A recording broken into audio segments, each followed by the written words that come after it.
এটাই কিন্তু কুষ্টিয়া মাসুদ রুমি সেতুর যে পরিস্থিতি দেখেন, এটার দাবি, ন্যায্য দাবি যে টোল দেবো কারে, অবৈধভাবে টোলটা নেওয়া যাবে না, টোল বন্ধ করতে হবে। যেমন অটো, ভ্যান, রিক্সা সহ মোটরসাইকেল, বাইসাইকেল, এদের টোলটা বন্ধরই দাবি।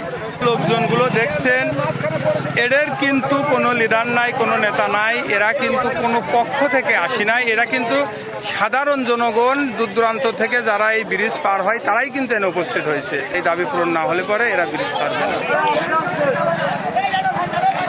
তো পরবর্তীতে টোল আদায় বন্ধ হয়ে যাবে, কারণ এখন টোলটা নেবে কে, এই কারণেই কিন্তু এদের এই সহিংসতাটা, যে এখন তো কোনো সরকার নাই, টোলে রোড সাইড নাই, টোলটা নেবে কারা, এর দাবি কিন্তু এইটাই। এদের দাবি কিন্তু যুক্তিসঙ্গত যে দাবি, যেটা ন্যায্য দাবি, যে এখন সরকার নাই, টাকাটা দেবো কাদের। এদের যে ভ্যান, রিক্সা, সাইকেলের, মোটরসাইকেলের যে টোল বাতিলের দাবিটা এর আগেও করছিল, সেই দাবিটাই হচ্ছে এদের দাবির লক্ষ্যেই কিন্তু এই ন্যায্য দাবি তো আদায় করতে গেলে এটি সহিংসতার ভিতরে তো পরিণত হয়।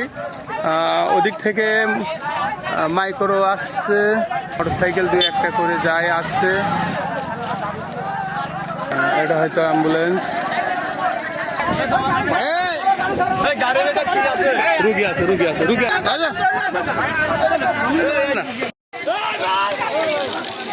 এখানে পানি খাওয়ানোর ব্যবস্থা চলছে।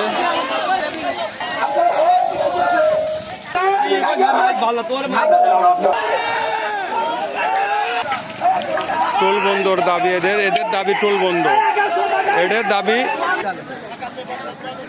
ব্রিজের ওর পাশ থেকে সবাই হাঁটা দিচ্ছে, গাড়ি ঘোড়া চলতে দিচ্ছে না, এই কারণেই।